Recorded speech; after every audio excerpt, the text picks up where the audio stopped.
Iraq में अगवा 40 भारतीयों पर विदेश मंत्रालय का बयान। अगवा लोगों के लोकेशन का मिला सुराग। इराक सरकार से संपर्क में है भारत सरकार। इराक में अगवा 40 भारतीयों का अब तक संपर्क नहीं, सामने आया आईएसआईएस आतंकियों की तस्वीर। विदेश मंत्रालय का दावा, हर हिंदुस्तानी को लाएंगे वापस।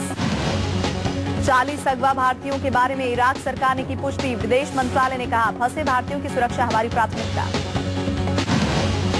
इराक मसले को लेकर आपदा कमेटी की 2 बार बैठक। बगदाद में भारतीय दूतावास भी हालात पर रखे हुए है नजर। कंट्रोल रूम के जरिए विदेश मंत्रालय हर संभव करेगी मदद। इराक मसले को लेकर बनाए गए हेल्पलाइन पर अब तक 130 कॉल आए।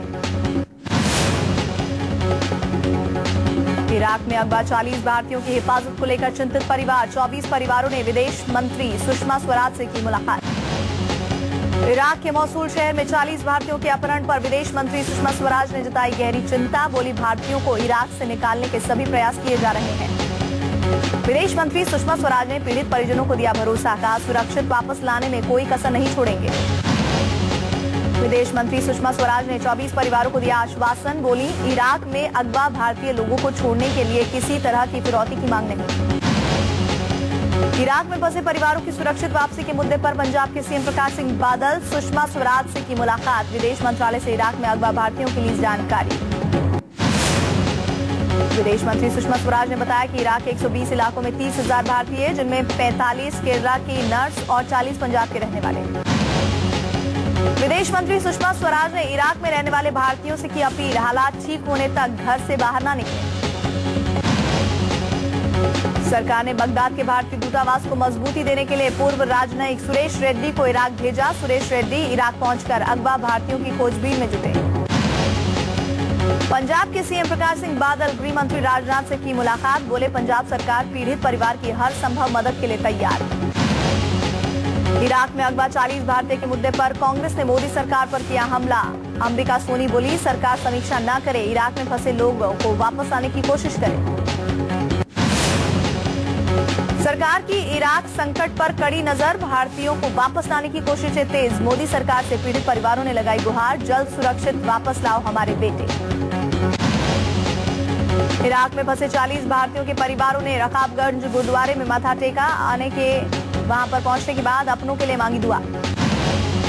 इराक में फंसे पंजाबी नौजवानों के परिवारों का बुरा हाल। परविंदर कुमार के परिवार ने बताया, उसका बेटा आतंकियों के कब्जे में है। 15 जून को हुई थी बातचीत। गुरुदासपुर का एक परिवार वाइस चेयरमैन राजकुमार से की मुलाकात। वाइस चेयरमैन ने परिजन को दिया बेटे के जल्द लौटने का भरोसा। काशी के मदरसा जब्बादिया से ऊंची तालीम हासिल करने गए लगभग 35 छात्र इराक में फंसे। टीचरों ने मदरसे के छात्रों और देश के लोगों की सलामती के लिए की दुआ। कानपुर के सर्राफ राज अब्बास के परिवार ने भी सरकार से लगाई गुहार। इराक में फंसे भारतीय के वापसी के लिए उठाए ठोस कदम। इराक से लौटे भारतीयों की आंखों में खौफ का मंजर। वतन वापसी पर ऊपर वाले को कहा शुक्रिया, बताया आतंकी कर रहे हैं कत्लेआम। लखनऊ अहमदाबाद के मुनीर त्रिमिजी 10 दिन पहले बगदाद से लौटे। इराक में बिगड़ते हालात को बताया, जियारत के लिए गए थे बगदाद। जियारत के लिए मेरठ की समर फातिमा 27 मई को लखनऊ से काफिले के साथ गई थी इराक, लेकिन हालात बिगड़ते ही 17 जून को जियारत छोड़कर वापस लौटी। इराकी पीएम ने अमेरिका से मांगी मदद। आतंकियों पर हवाई हमले करने की अपील। दूसरे देशों ने भी शुरू किए हालात काबू में करने के प्रयास। इराक में आतंकियों के आगे बेबस सरकार। बगदाद के करीब पहुंचे आतंकी। आतंकियों ने जारी किया काफिले का वीडियो। इराक में बंद से बदतर हुए हालात, सामने आया आतंकी हरकत का एक और वीडियो। आतंकियों ने बेरी रिफाइनरी पर हमला कर किया कब्जा। इराक के कुर्दिस्तान में शरणार्थियों का संख्या में तेजी से इजाफा। मसूल में आतंकियों के कब्जे के बाद कुर्दिस्तान में बड़ी संख्या में पहुंचे शरणार्थी। इराक में सुन्नी आतंकियों के कत्लेआम से सहमे लोग। उत्तरी कुर्द में गाड़ियां तेल भरवाने के लिए उमड़ी भीड़। इरबिल शहर में खाली हुए घर। इराक के ताल अफार शहर पर आतंकवादियों का कब्जा। विस्थापित परिवारों ने ताल अफार से 60 किलोमीटर दूर पश्चिम सिंजर शहर में शरण ली। पुलिस को प्रीति जिंटा का भारत लौटने का इंतजार। मुंबई पुलिस कर सकती है पूछताछ। प्रीति ने नेस वाडिया पर लगाए हैं बदसलूकी के आरोप। प्रीति ने विवाद में सुंदर रमन का मामला दर्ज, बयान किया उन्होंने दर्ज। सुंदर रमन आईपीएल के हैं चेयरमैन। सुंदर रमन बोले, प्रीति ने घटना के बारे में बताया। प्रीति जिंटा और नेस्वारिया विवाद मामले में आया नया मोड़। सूत्रों के मुताबिक मुंबई पुलिस तेंदुलकर के बेटे अर्जुन तेंदुलकर का बयान कर सकती है। गवाह बनाने पर पुलिस कर रही है विचार। नेस्वारिया के पिता को अंडरवर्ल्ड की धमकी के बाद से मुंबई पुलिस सतर्क। बॉलीवुड और उद्योगपति सहित 7 लोगों को धमकी। पिछले 6 महीने के धमकी भरे फोन कॉल को खंगालने में जुटी पुलिस। बीएमसी कल से कैंपाकोला सोसाइटी के अवैध मकानों में पानी बिजली के कनेक्शन को काटेगी। 20 जून को बीएमसी अवैध मकानों को तोड़ने की कार्रवाई करेगी शुरू। मुंबई में मशहूर जेरे मर्डर केस की सुनवाई अगले महीने तक टली। कोर्ट 21 जुलाई को करेगा मामले की सुनवाई। दिल्ली के सरकारी अस्पतालों पर न्यूज 24 का सबसे बड़ा खुलासा। ऑपरेशन एक्स-रे में कैद हुआ कई हॉस्पिटलों का काला सच। न्यूज 24 के कैमरे में कैद हुआ दिल्ली के सरकारी अस्पतालों का विश्वासघात। अस्पताल में बिना दलाल को चढ़ावा चढ़ाए इलाज नहीं होता। न्यूज 24 के ऑपरेशन एक्स-रे में दिल्ली के 4 बड़े सरकारी अस्पताल हुए बेनकाब। अस्पताल में अल्ट्रासाउंड और सीटी स्कैन जैसे मूलभूत सुविधाएं नहीं।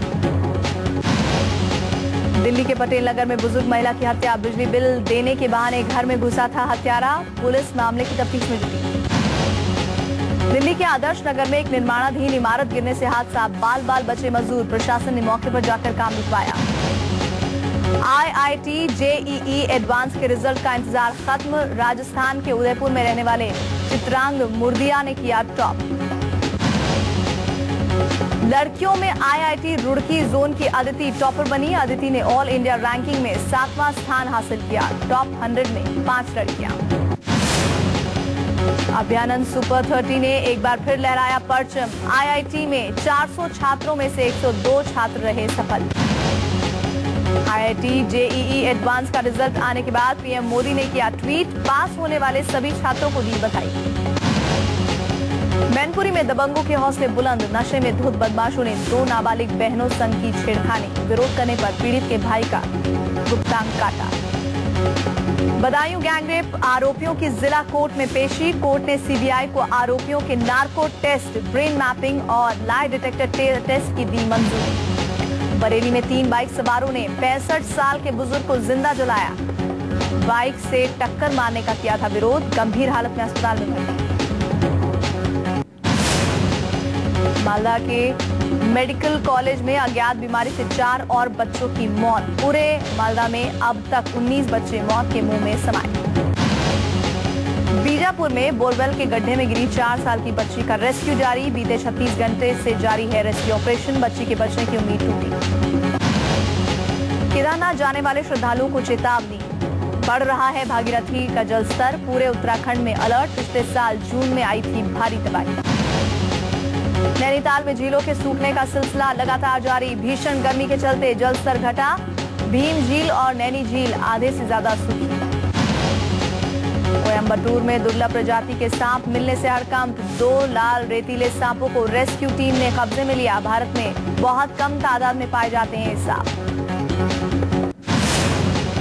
झारखंड के सिमडेगा में पुलिस को मिली बड़ी कामयाबी। पीएलएफआई नक्सली संगठन की आर्म्स फैक्ट्री समेत कैंप को पुलिस ने किया ध्वस्त। पटना बम ब्लास्ट के आरोपी ताबिश उर्फ नियाज को मिली कोर्ट से जमानत। एनआईए ने चार्जशीट दाखिल नहीं करने की वजह से मिली जमानत। लारजी डैम में बहे हैदराबाद के इंजीनियरिंग के 3 छात्रों का मिला शव। 25 में से अब तक 12 छात्रों की मिली है लाश। लारजी डैम में अचानक पानी छोड़ने से बह गए छात्र। जम्मू कश्मीर के पुलवामा सेक्टर में आतंकियों और सेना के बीच मुठभेड़। सेना को 3 आतंकियों को घेरा गया। दोनों तरफ से फायरिंग। एनजीओ को लेकर सख्त मोदी सरकार। रिजर्व बैंक को देना होगा सरकारी चंदे का हिसाब। गृह मंत्रालय ने जारी किए निर्देश।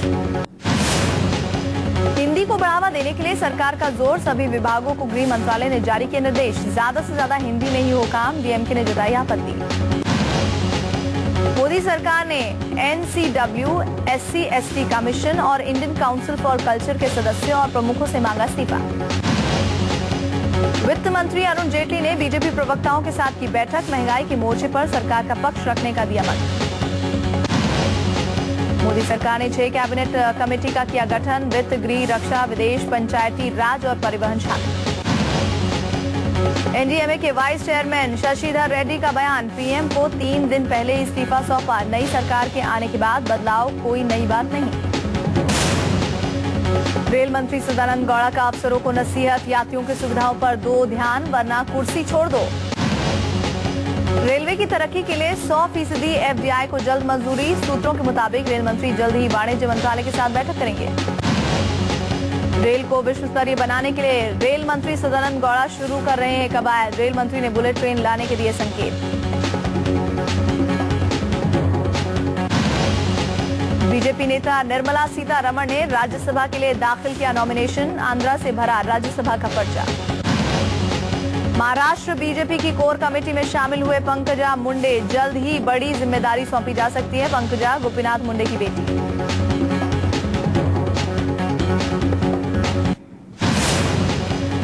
बिहार में इंसेफ्लाइटिस से मारे गए मासूम पर स्वास्थ्य मंत्री हर्षवर्धन ने जताई चिंता, 22 और 23 जून को यूपी अधिकारियों के साथ बैठक, कल बिहार जाएंगे हर्षवर्धन।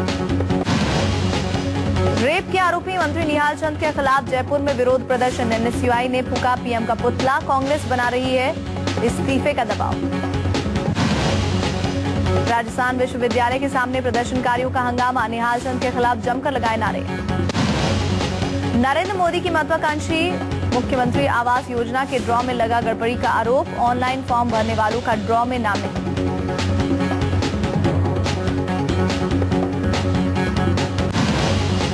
शिवसेना का महाराष्ट्र विधानसभा में रखा 150 सीटें जीतने का लक्ष्य, शिवसेना की ओर से उद्धव ठाकरे होंगे सीएम उम्मीदवार।